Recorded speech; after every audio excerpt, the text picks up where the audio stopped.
আফ্রিকার সাহারা অঞ্চলের জীবনযাত্রা টিকে আছে একটি বিশেষ গাছের ওপর, যাকে বলা হয় ট্রি অফ লাইফ। এর প্রকৃত নাম অ্যাডামসোনিয়া ডিজিটাটা, যা সাধারণত আফ্রিকান বাবুবাব নামে পরিচিত। দীর্ঘস্থায়ী খরা এবং শুষ্ক পরিবেশে মানুষ ও প্রাণীকুলের জন্য এই গাছই প্রধান ভরসা। গাছের বিশেষত্ব হলো এটি নিজের মোটা বোতলের মতো কাণ্ডে 1 লাখ লিটার পর্যন্ত পানি জমা রাখতে পারে। এই পানি গ্রীষ্মকালীন খরার সময় স্থানীয় জনগণ ব্যবহার করে। গাছটি মাটির গভীর স্তর থেকে পানি শোষণ করে এবং স্পঞ্জের মতো কাছের গঠন এটিকে পানির ভাণ্ডার হিসেবে গড়ে তোলে। শুধু পানি সংরক্ষণ নয়, বাবুবাব গাছ তার মৌসুমী অভিযোজনের মাধ্যমে পানির অপচয়ও রোধ করে। শুষ্ক মৌসুমে গাছটি পাতা ঝরিয়ে ফেলে, যা বাষ্পীভবন কমিয়ে দেয়।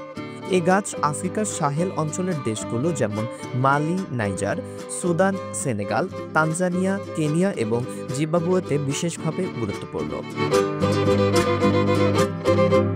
খরার সময় এসব দেশের মানুষ বাবুবাব গাছ কেটে তার ভেতরের জমে থাকা পানি পান করে। সুদানে খরার সময় বাবুবাব গাছ থেকে পানি সংগ্রহ একটি সাধারণ দৃশ্য।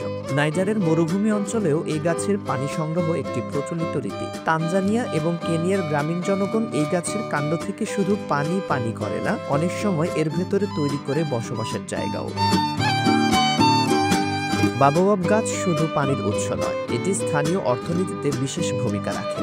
এর ফল, যা বানান ফল নামে পরিচিত, পুষ্টিকর এবং এতে প্রচুর পরিমাণ ভিটামিন সি, ক্যালসিয়াম ও অ্যান্টিঅক্সিডেন্ট থাকে।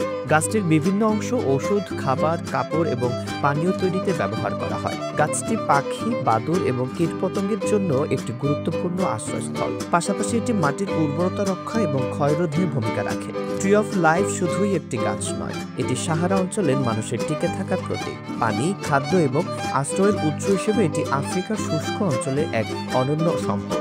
মানুষ এবং প্রকৃতির জন্য এই গাছ প্রকৃতই জীবনদাতা।